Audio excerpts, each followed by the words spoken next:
Mari jamaah yang bukan Allah, kita mulai kajian ini dengan baca surah Al-Fatihah. Semoga Allah membuka hati pikiran kita semua. Al-Fatihah. Ya kenapa?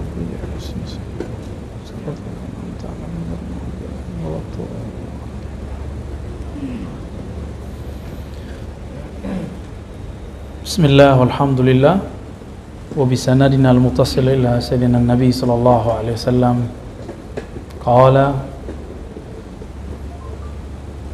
al-mahdi minni ajla al-jabha akna al-anf yamla'u al-arda qistan wa 'adla kama muli'at jawran wa zulma yamsiku sab'a sinin.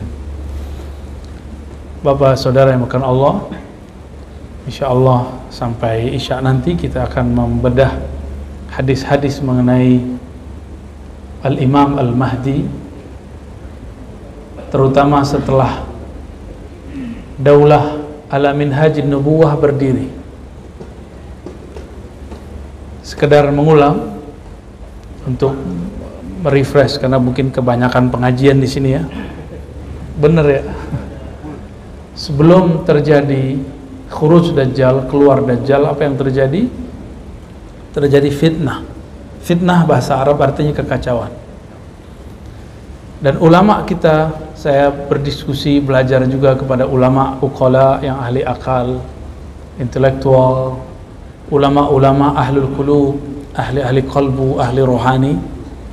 Mereka hampir sepakat, kecuali yang qalbunya terhijab, masih sibuk ngurusin Abu Hurairah, masih mempertanyakan Khadijah.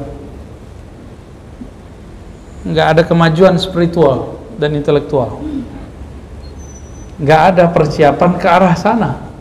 Padahal dunia sudah sedemikian rupa, masih sibuk membicarakan ini dan itu, mengkritisi sahabat, mempertanyakan sebagai sosok atau sebagai institusi. Saya agak kecewa dengan pengajian itu ya. Padahal kita berharap tadinya dia sudah membawa simbol-simbol tasawuf.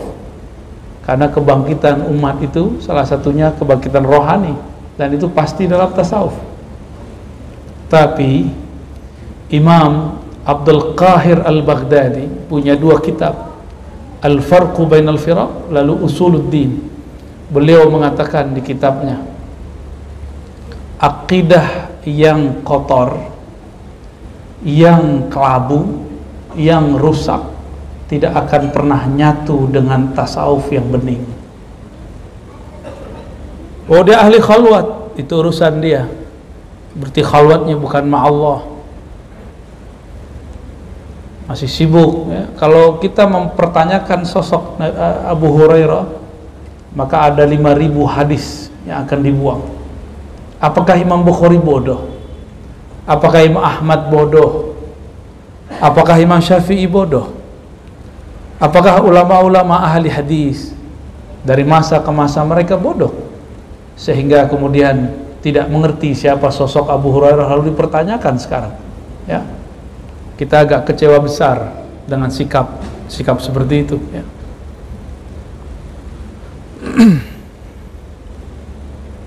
Perdebatan itu pernah muncul dulu tahun 40-an, 50-an, 60-an, 70-an di Mesir. Ketika muncul kelompok namanya Inkarus Sunnah. Apa nama kelompoknya? Inkarus Sunnah. Dulu ada tokohnya namanya Abu Rayah. Abu juga, Abu Rayah. Dan dia menuduh Abu Rayah itu cuma seorang pemalsu hadis. Masa 3,5 tahun bisa hadis lebih banyak daripada Ali, lebih banyak daripada yang lain? Belum lagi nanti mereka mengatakan hadis Abu Hurairah adalah produk politik. Macam-macam lah ya. Kul ma syi'ta, katakan yang kamu mau ya. Kita sudah punya panduan dari dulu. Bahaya nggak? Hadis Bukhari itu kalau nggak diulang-ulang itu 4.000 sampai 5.000 tanpa pengulangan. Abu Hurairah jika dikumpulkan semua riwayatnya sahih dan hasan dan dhaif sekitar 5.000. Kalau kita pertanyakan Abu Hurairah, gimana nasib hadis-hadis ini? wacana tapi dijadiin pengajian, itu jadinya. Maka saya mengimbau kepada para dai, diri saya sendiri, jangan jadikan wacana bahan pengajian. Ya, jangan jadikan wacana pemikiran di kampus dibawa ke mimbar yang suci. Kasihan jamaah, kasihan umat. Dan Rasulullah SAW melarang untuk memperolok-olok sahabatnya. Ada yang lebih tinggi, katanya sufi, katanya bertasawuf, mengajarkan kitab-kitab Syekh Abdul Qadir Jilani. Apa ada zikir dia lebih banyak dari Abu Hurairah? Abu Hurairah zikir setiap malam 12.000. Antum lihat kisahnya, dan itu riwayatnya sahih. Saya kecewa berat lah ya. Semoga beliau memperbaiki di masa depan ya. Amin ya. Kita nggak ada kebencian dengan seseorang, tapi kalau dia membenci sahabat Nabi, maka dia layak dibenci ya. Tapi jika itu sebuah kekeliruan, ya semoga dia perbaiki ya. Baik, kita masuk ke hadis. Ini hadis Imam Abu Daud ya, bahwa di akhir zaman akan terjadi fitnah akhir zaman, dan itu panjang. Puncaknya ada dua, muncul Dajjal, dan terakhir nanti ada lagi Ya'juj dan Ma'juj. Yang kita bicarakan dari kemarin adalah pra Dajjal keluar dan setelah Dajjal dibunuh. Tadi saya katakan kami dialog dengan ulama-ulama ahlul qulub, ulama-ulama intelektual, dan mereka cenderung mengatakan apa? Bahwa virus-virus yang berkembang belum lama ini itu adalah pertanda awal dari fitnatul Dajjal. Secara kedokteran silakan katakan ahli kedokteran, secara politik silakan, bisnis silakan. Saya membicarakan sisi yang lain. Kalau dokter boleh berbicara sisi dia, kenapa saya nggak boleh berbicara sisi saya? Ya, mungkin ada beberapa orang yang mungkin mengatakan, Ustadz ini dongeng. Kita butuh sesuatu yang real ya. Ini juga ada hadisnya, kita punya data. Sebelum ilmu kamu ada, hadis ini sudah ada. Sebelum ilmu kedokteran, politik, bisnis semua ada, ilmu ini sudah ada. Ya, jangan terlalu sombong lah. Kemudian mengatakan orang yang berbeda faham, beda pandangan dengan kita, kemudian dongeng ya.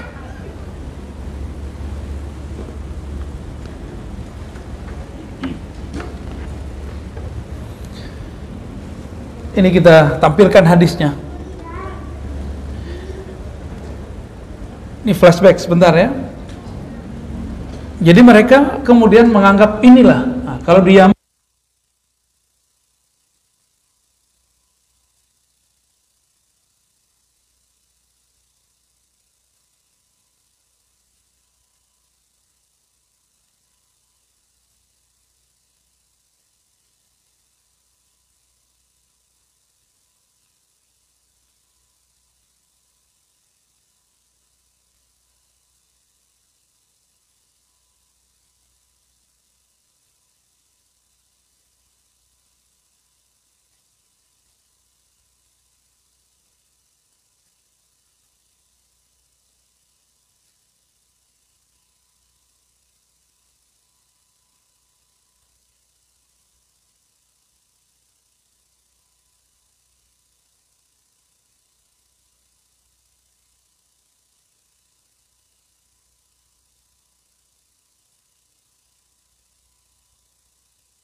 apa yang akan kita persiapkan menyongsong akhir zaman, maka disebut harakah ya.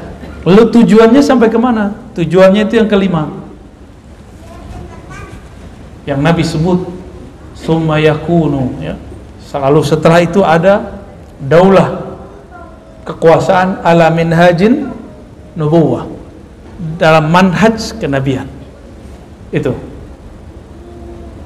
Jadi fikih akhir zaman saya baginya dua, harokah. Nah, harokah ini pergerakan. Bergerak tuh berarti nggak boleh diam tuh. Karena sekarang zamannya alhamdulillah masih belum zaman perang militer, kita nikmati. Sekarang perang apa? Perang opini kan? Ya, ada yang ngajak saya debat kemarin kan? Nggak datang, perang aja dia di YouTube. Maka kita katakan ke depan kami tidak akan lagi mau menerima tantangan kalian, cemen, ya, nggak akan saya terima lagi. Kita sudah sediain waktu, banyak aja alasannya, malah memanfaatkan oknum polisi, malah kita disalah-salahin di situ. Ya salam, jangan-jangan Anda terpapar Pak Polisi, ya. Semoga Pak Polisi yang lain tidak terpapar, ya. Amin. Semoga yang ngurus bangsa ini, yang jaga bangsa ini aman kalbunya, aman akidahnya. Amin ya rabbal alamin. Itu bagi saya sangat menyakitkan sebenarnya, ya. Bukan menyakitkan kita dendam, tidak. Loh kok gitu amat ya? Ramainya di YouTube. Di depan kita nggak ada satupun. Ramai doang. Dia kira dengan membuat framing, begitu orang percaya. Orang kan bisa buat framing baru. Tapi saya bukan mau mengatakan itu, saudara-saudara yang melakukan Allah. Sekarang perangnya perang media. Ya, maka saya mengimbau para asatiz ahlus sunnah yang moderat, yang kalbunya bening, akidahnya lurus, bertasawuf. Ayo, antum isi ruang kosong di YouTube itu. Maka kita jauh-jauh hari udah ngomong ke teman-teman di MRPJ, ayo semua pengajian kalau bisa di live kan. Kalau ada salah nanti ya di private gitu. Kalau yang aneh-aneh private. Yang penting di live kan dulu, ini syiar kita. Maka kita juga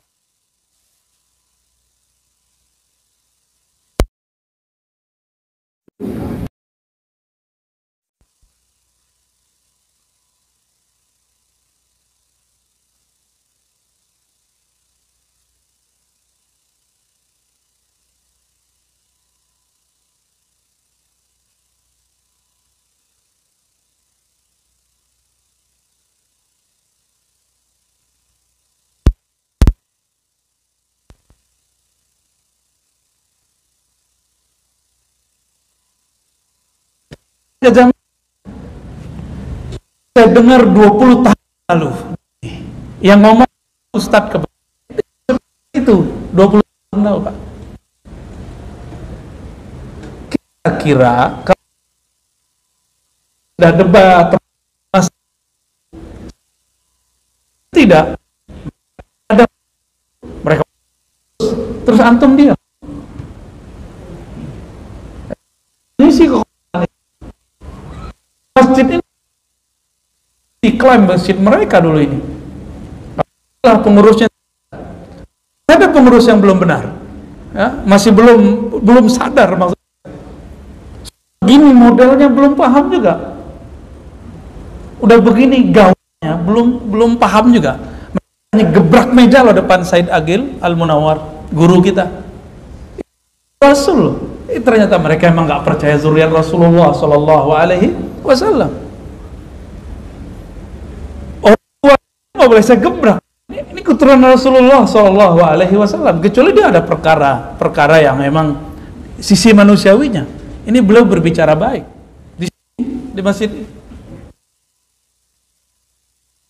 Maka ciri-ciri pengikut Dajjal sekarang sudah bisa dideteksi. Tidak percaya zuriat Rasulullah SAW. Hati-hati ya tuh, ya. Kalau punya ustadz gak percaya zuriat Nabi, hati-hati itu dia tuh. Semoga dia berubah sebelum saatnya terjadi. Kenapa? Ini hadisnya yang mau kita baca. Al-Mahdi minni, ya. Al-Mahdi itu dari keturunanku. Al-Mahdi minni min itrati. Al-Mahdi itu dari keturunanku, dari itrahku. Min waladi Fatimah. Lihat Fatimah. Ini hadisnya, kita crop coba. Lihat jelas ya. Ini nomor hadisnya. Ini nomor hadisnya ya, 4284. Ini namanya sanad, Ahmad ibn Ibrahim, ini sanad namanya. Jadi hadis itu tidak langsung didapat oleh imam dari Nabi. Si imam ini berguru juga kepada seseorang atau banyak orang. Maka kalau kita ikut sunnah Nabi, wajib punya guru, karena imam, pengamal dan pengumpul sunnah ini berguru. Tapi kata kawan kita sekarang, gak boleh ikut ustadz, gak boleh ikut imam, gak boleh ikut kiai, langsung saja kepada. Nah, ini saya ulang-ulang terus Pak, karena mereka mengulang-ulang di luar sana. Ulang lagi di sini, kita bersihkan cara berpikir begitu, kita riset ulang. Itu brainwash. Ikut Allah saja, ikut Rasul saja. Kita tanya, gimana cara ikut Rasul? Baca Sahih Bukhari, Sunan Abu Daud. Ini yang saya bawa namanya Sunan Abu Daud, kitab hadis ketiga di bawah Bukhari, Muslim. Ini Sunan Abu Daud, kawan Imam Bukhari dalam berguru. Ini mereka sepengajian. Bedanya Sahih Bukhari lebih mentereng aja daripada Sunan Abu Daud. Cuma mereka punya kriteria masing-masing dalam bab Sahih. Mereka berguru. Siapa guru dia? Ahmad ibn Ibrahim, itu gurunya. Dari Abdullah bin Ja'far Ar-Raqi, qala hadatsana Abdul Malik, terus sampai ke an Ummi Salamah, dari Ummu Salamah. Apa kata Ummu Salamah, ini istri Rasulullah? Sami'tu Rasulullah sallallahu alaihi wasallam yaqul, al-mahdi minni min itrati. Al-mahdi, Imam Mahdi itu min itrati. Kenapa Nabi nggak perlu nyebut imam? Ya beliau Nabi, imam mah di bawahnya, nggak perlu ada kata imam. Ya, kita yang perlu menyebut kata imam sebagai respect kepada beliau. Al-Mahdi itu min itrati. Apa arti itrah? Terah. Udah jadi bahasa Indonesia? Al-Mahdi itu terah, dia terahku. Terahnya Rasulullah min waladi Fatimah. Ini khusus. Keturunan Rasulullah hanya lewat Sayyidah Fatimah. Maka yang ingkar kepada keturunan Rasulullah berarti dia ingkar kepada Imam Al-Mahdi. Di akhir zaman ini, mempercayai Al-Mahdi itu adalah rangkaian dari kesahihan percaya kepada hari akhir. Maka kalau nggak percaya kepada Imam Mahdi, bisa dipertanyakan percayanya kepada hari akhir. Jadi wajib atau enggak?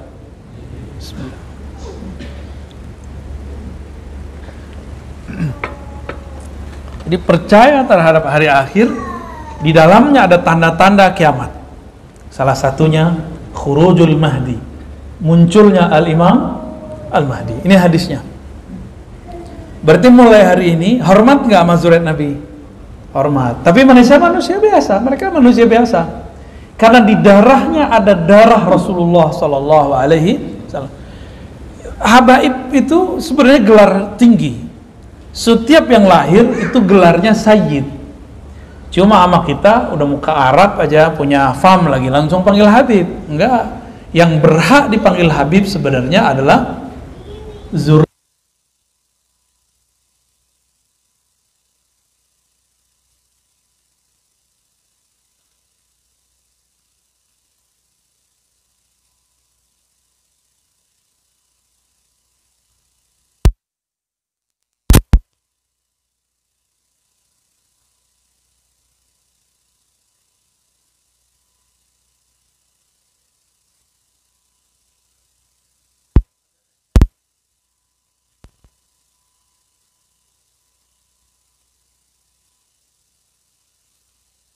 Syekh Markandi itu di Tuban.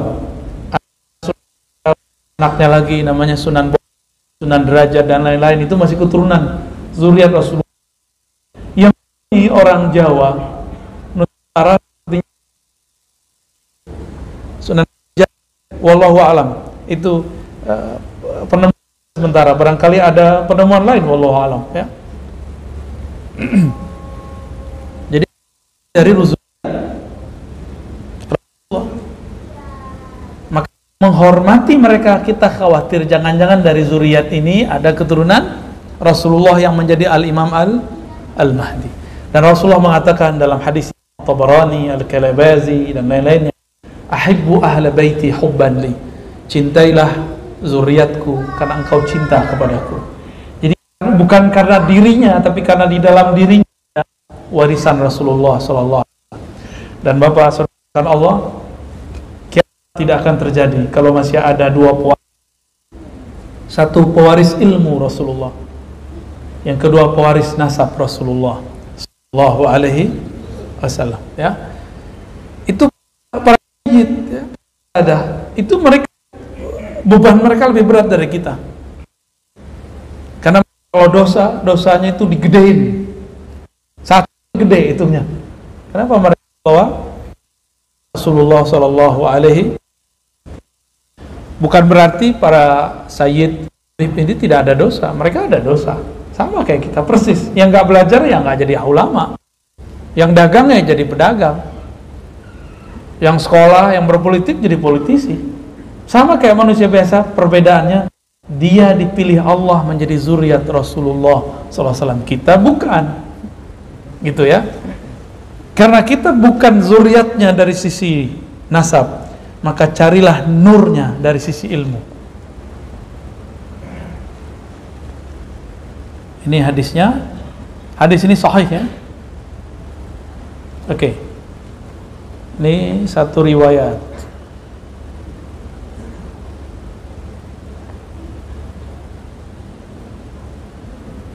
Di riwayat berikut Al-Mahdi minni. Nah, ini mulai masuk ke intinya sebenarnya. Imam Mahdi itu keturunanku. Al-Mahdi artinya yang diberi guidance, hidayah. Hidayah itu turunnya kemana? Ke kalbu. Wa may yu'min billahi yahdi qalbah. Siapa yang percaya kepada Allah, maka Allah hidayahi kalbunya. Allah hidayahkan. Orang yang dapat hidayah namanya Mahdi. Maka pengikut Imam Al-Mahdi namanya Al-Mahdiyin. Ya. Apa nama pengikutnya? Al-Mahdiyin. Oke. Kelihatan Al-Mahdi. Nah, kelompok pengikut dia disebut dengan Al-Mahdiyin. Ya.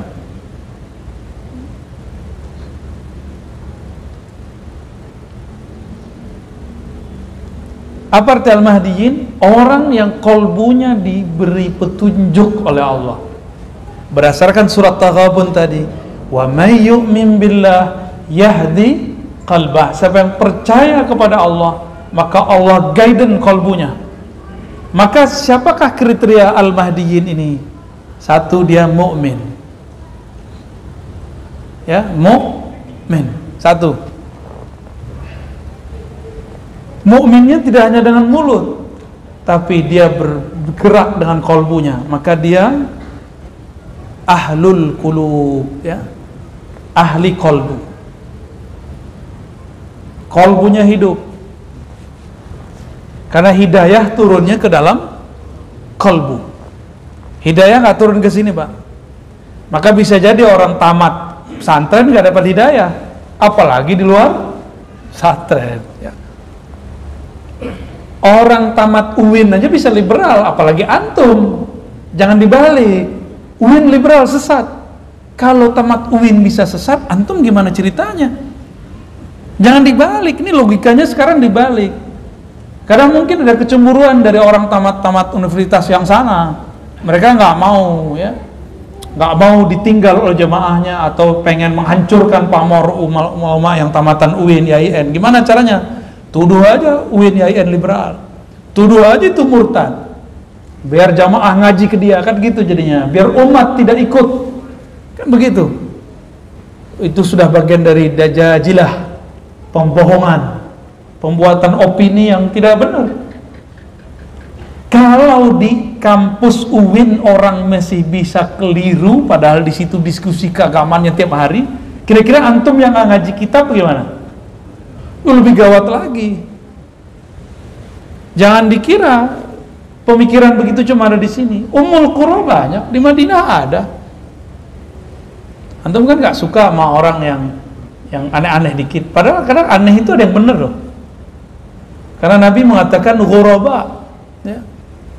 Orang-orang aneh itu bagus malah. Aneh itu bukan penampilan. Aneh itu adalah kebeningan kolbu di saat semua kolbu kotor. Ini malah sibuk di baju, sibuk di celana. Itu gagal fokus namanya. Sibuk itu di kolbu ini karena yang tidak berubah dari dulu adalah guidance di kolbu. Kalau pakaian berubah karena budaya berubah. Dulu Rasulullah pakai sarung, antum sekarang pakai celana. Ada yang pakai gamis. Emang Rasulullah pakai gamis begitu? Kan enggak juga. Rasulullah pakai sarung, pakai baju atas, terus kemudian pakai jubah luarnya. Itu budaya di zaman Rasul. Mungkin nggak cocok di zaman kita. Silakan pakai celana, nggak apa-apa. Tapi saya ingin mengikuti sarungnya Rasulullah. Kami ngaji kepada Syekh Abdul Razak Al Aswad ya dari Aleppo. Dia lihat saya dan teman-teman saya pakai sarung. Apa kata beliau? Enta talbas ma yalbasu nabi, libas qadim katanya. Pakaianmu pakaian Nabi bener. Kenapa? Saya bingung. Ini pakaian kiai kami nih, Syekh. Bukan, dia bilang gitu. Nabi itu yalbas al-izar. Nabi menggunakan sarung. Cuma kan nggak cocok Pak ngampus pakai sarung. Ya, ntar nasibnya kayak saya lagi pernah makir di kampus pakai sarung, mau disetrap kita sama security-nya. Ya, nggak tahu dia kalau kita dosen di situ. Nasib pakai sarung ke kampus. Itu seumur-umur saya sekali datang tuh kampus pakai sarung. Padahal dulu anti sarung, malah pada pakai celana. Karena di tempat saya dulu nggak biasa orang pakai sarung, pakai celana aja kemana-mana. Sekarang dapat hadis sarung kita pakai sering-sering ya. Alhamdulillahirabbil. Jadi yang disebut Al-Mahdi ini dia percaya. Percaya itu bisa nggak setengah-setengah? Saya percaya tapi dikit, nggak bisa begitu. Percaya itu nggak ada hubungannya dengan cocok logi. Ya, inilah rahasianya. Kenapa Allah samarkan dari manakah Al-Mahdi keluar? Supaya orang-orang yang palsu-palsu nongol sebelum waktunya. Dan Nabi sudah mengatakan begitu, khairul qurun qarni, sebaik-baik kurun di zamanku, abadku, lalu abad setelahku, lalu abad setelahku. Setelah itu apa kata beliau? Akan muncul orang yang bersaksi sebelum bersumpah, yang bersumpah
tidak.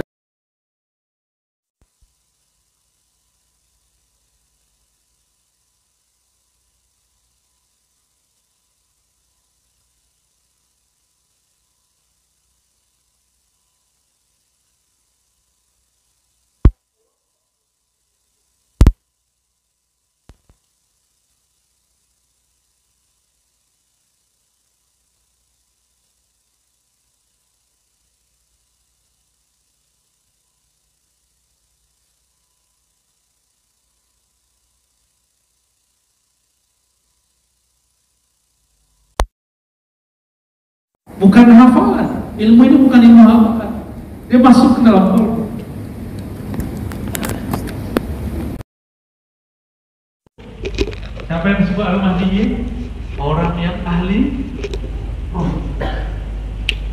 ma'rifatnya tidak hanya semua ma'rifat. Ma'rifatnya ma'rifat zikir, ijazahan, wirid, sampai di situ. Riyadhah, mujahadah, zikir, ijazahan, udah gitu aja.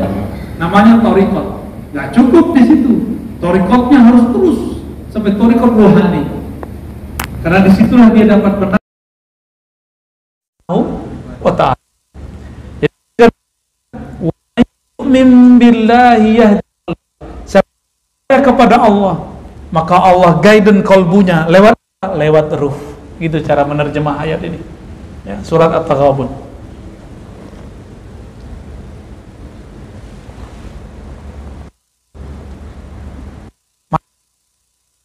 Bukan yang ngonong-ngonong YouTube itu mimpi ketemu Allah, belum tentu itu ya. Ya, sekarang pengikutnya udah buat perumahan lagi ya. Akhir zaman namanya. Kalau ada akhir zaman bikin selamat, saya berdasarkan suatu hadisnya menyebutkan bahwa jika fitnah zaman, beralahlah ke tempat sepi, hutan, tempat tidak ada perumahan ngantar Pak. Ya, itu karena bergerak dengan kolbu, tapi dengan ro'yu. Jadi musuhnya Al-Mahdi siapakah nanti? Ahli ro'yu. Itu menjadikan akal intelektual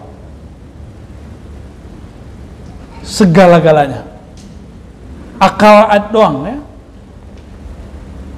Nanti jadi akal-akalan. Ya. Ya seperti yang terjadi sekarang. Ternyata dia bukan pembawa kemurnian tasawuf. Ternyata banyak akal-akalannya, maka dia berani kemudian mengkritisi sosok yang sudah sangat mapan di kalangan ahli hadis, ahlus sunnah wal jamaah. Ini sensitif sekali. Benarlah kata Imam Abdul Qahir Al-Baghdadi tadi, nggak mungkin akidah yang bening bercampur dengan kepercayaan yang kotor, nggak mungkin. Ini musuhnya di sini nanti nih, kelompok yang ro'yu, akal-akalan sebenarnya, bukan akal ya, akalan.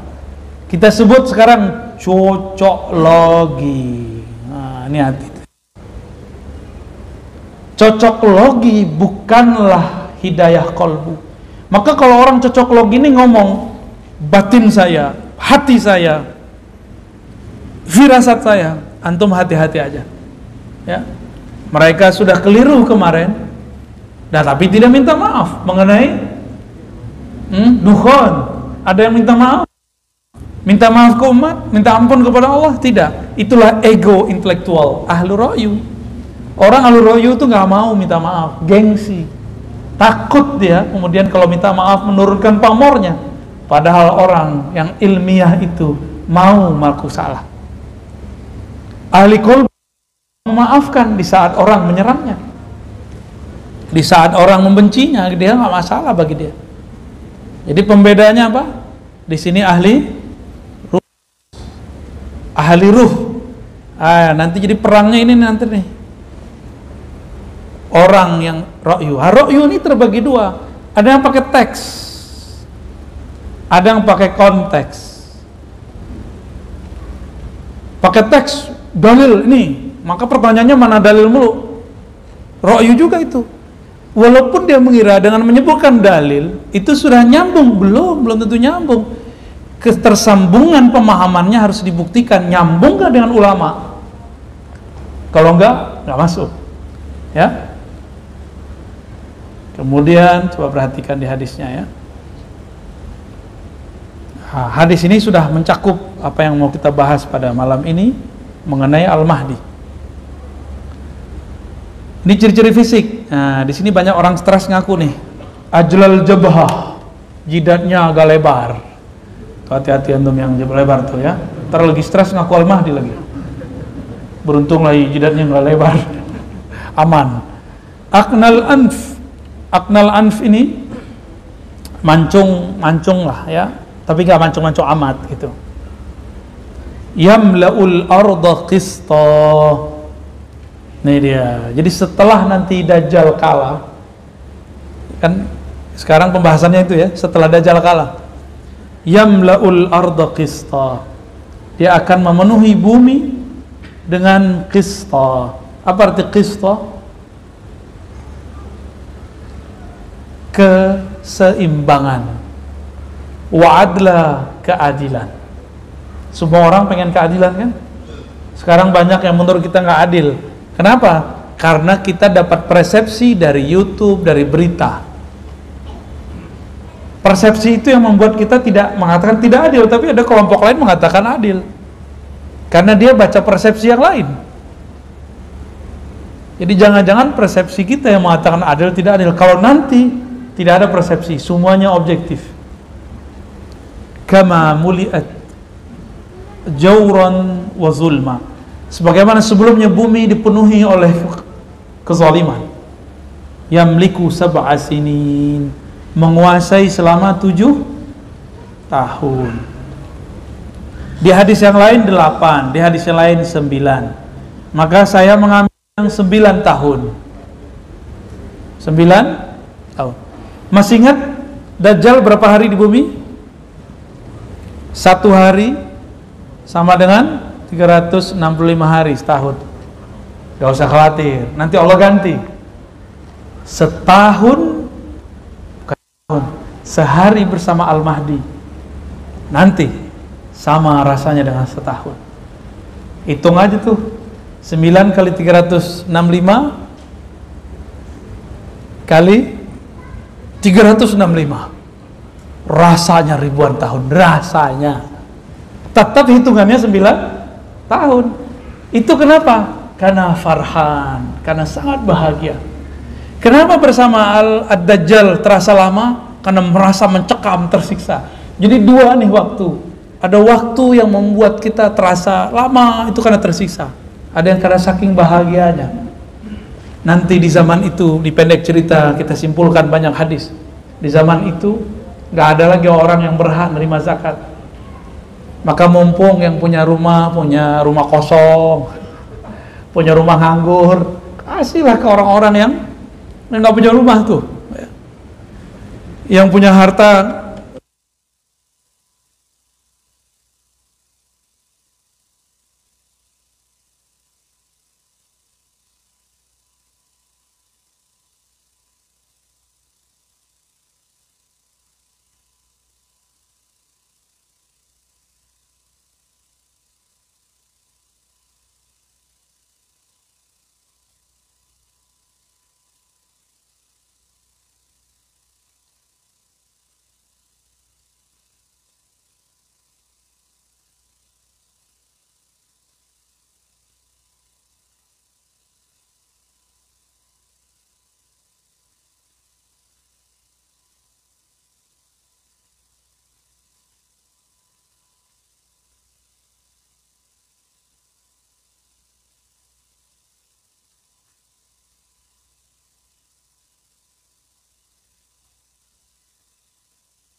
Kan semua ilmu itu di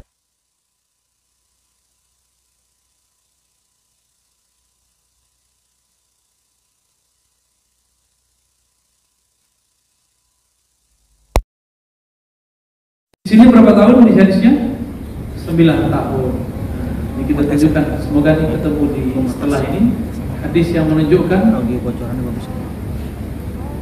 tahun ya. Nah, di sini ada.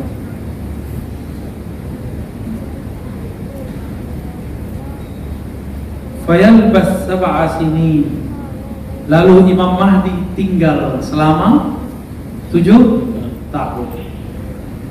Qala Abu Dawud, qala ba'dun an Hisham bin Rawi, Nabi mengatakan 9 sinin, 9 tahun. Jadi itu perbedaan riwayat. Nah, saya pilih yang mana? 9 Pak. Itu pilih yang enak Pak. Kan lama. Bukan sembarangan pilih, karena yang ngomong Hisham. Hisham itu adalah Amirul Mukminin fil hadis, ya, Amir dalam ilmu hadis. Meskipun hadis ini dhaifkan oleh sebagian ahli riwayat, Tapi hadis ini diperkuat oleh setelahnya dan sebelumnya. Maka hadisnya walaupun ini ada yang nulisnya dhaif, tapi dia sudah menjadi hasan, ya. Hadis ini sudah naik menjadi hasan. Kenapa? Karena ada hadis penguat sebelum dan setelahnya. Ada teknik-teknik untuk meneliti hadis. Nanti saya cerita pada insya Allah. Ya. Nanti ada yang disebut sahih. Kapan hadis disebut sahih? Jangan asal ngomong-ngomong doang sahih. Disahihkan Albani. Memang kalau disahihkan Ar-Razi nggak bisa terima. Ya.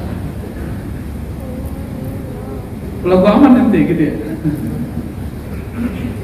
Di sini coba lihat. Nanti yang terjadi yaqsimul mal, harta dibagi-bagikan. Ya'mal finnas, beramal di tengah manusia dengan sunnah Nabi.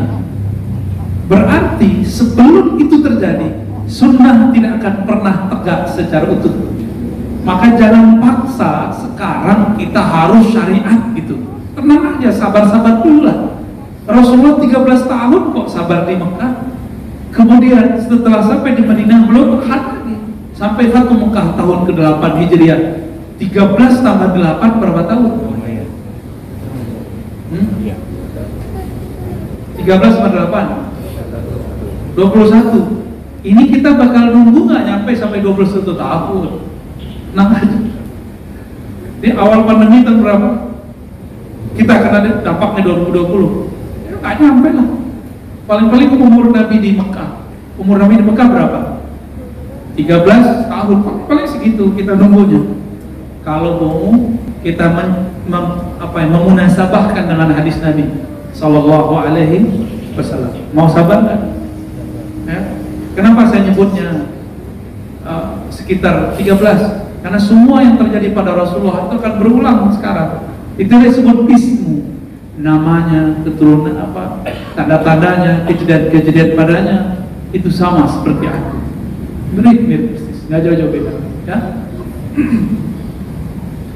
Ini kata kunci Bapak Saudara Allah. Maka kita sekarang tidak akan memaksa orang untuk mengamalkan syariat, ya. Nggak akan kita paksa. Siapa yang mau, ayo. Nggak mau, nggak ada yang paksa. Jangankan itu, ya. Orang untuk sudah beragama Islam aja, sudah ikut mazhab Ahlussunnah, kita nggak paksa dia bermazhab. Nggak mau mazhab ya sudah, nggak apa-apa juga. Nanti, ya. Ada satu hal yang mau saya sampaikan sebelum kita sholat, ya. Ini azan, ada yang jawab ya? Iya, ya. Oke. Saya difitnah oleh beberapa orang mengatakan dongeng tentang akhir zaman. Bahwa di akhir zaman itu saya pernah menyampaikan akan terjadi suatu masa berperang itu bukan lagi dengan senjata biasa, tapi persis seperti Ahlul Badar. Ahlul Badar itu mereka berperang tidak hanya dikuatkan oleh senjata, tapi dikuatkan oleh para malaikat. Di hadis Imam Muslim, nanti kalau sempat saya tunjukin nanti pada Isya, dikatakan bahwa ada seorang sahabat Nabi mengatakan, ketika kami hendak memukulkan tombak atau pedang kami, tiba-tiba musuh sudah terjungkal. Kami mendengar bunyi pukulan yang sangat deras. Dari manakah itu? Sahabat nanya, wahai Rasulullah, itu siapa? Maka Rasulullah mengabarkan itu malaikat muqarrabin. Mereka turun sekitar 70 orang, tapi membersamai kalian. Dongeng kan? Itu hadis Muslim loh, hadis Bukhari. Yang saya baca tadi itu hadis Bukhari. Dongeng itu yang mengatakan itu dongeng, jangan-jangan dia telah terjebak kepada ingkar sunnah, ingkar kepada sunnah Nabi, padahal ngakunya manhajnya sunnah, ya. Sekarang latihan panahan, tapi nggak percaya bab itu. Emang antum bisa ngalahin Dajjal pakai panah? Anda mau tanya, bisa ngalahin Dajjal nggak dengan panah? Kalau bisa, antum aja jadi Imam Mahdi, ya? Nggak bisa. Dajjal itu sangat sakti sekali, sangat hebat sekali. Dia bisa tahan hujan. Nah itulah puncaknya. Dia bisa menghidupkan orang mati. Sebenarnya itu bukan orang yang dihidupkan, tapi syaitan yang menyerupakan manusia. Ya? Siapa yang mati di situ dia serupakan, dia bangkit lagi. Dan itu pasukan dia semua. Dajjal itu dikuatkan dengan tentara-tentara jin dan syaitan. Maka orang-orang Al-Mahdi tadi dikuatkan oleh Allah SWT dengan malaikat dan jin-jin muslim. Nanti Sabar ya, sabar. Ini kan nggak sabar masalahnya, main cocok logi aja. Baik. Nah, di sini disebutkan bahwa Al-Mahdi yubayyi'unahu bainar rukni wal maqam, ya. Nanti terjadi ikhtilaf inda mauti khalifah, ketika mati seorang khalifah, maksudnya pemimpin. Fa yakhruj rajulun min ahli Madinah, lalu ada seseorang dari ahli Madinah keluar, datang ke Mekah, dipaksa untuk dibayar. Nah, karena hadis ini keluar, nanti akan muncul orang-orang, dia datang dari Madinah, turun apa nanti? 2025, 26, 27, 28, nanti kita saksiin aja ya. Orang-orang stres, nanti dia datang ke Madinah, indah beberapa hari, terus pindah ke Mekah minta dibayar. Seorang nanti dipaksa. Ntar lihat deh, Al-Majnunun, orang-orang stres yang ngaku jadi Mahdi nanti. Kita ketawa aja kalau nanti terjadi. Ya, tafadhal Ustaz.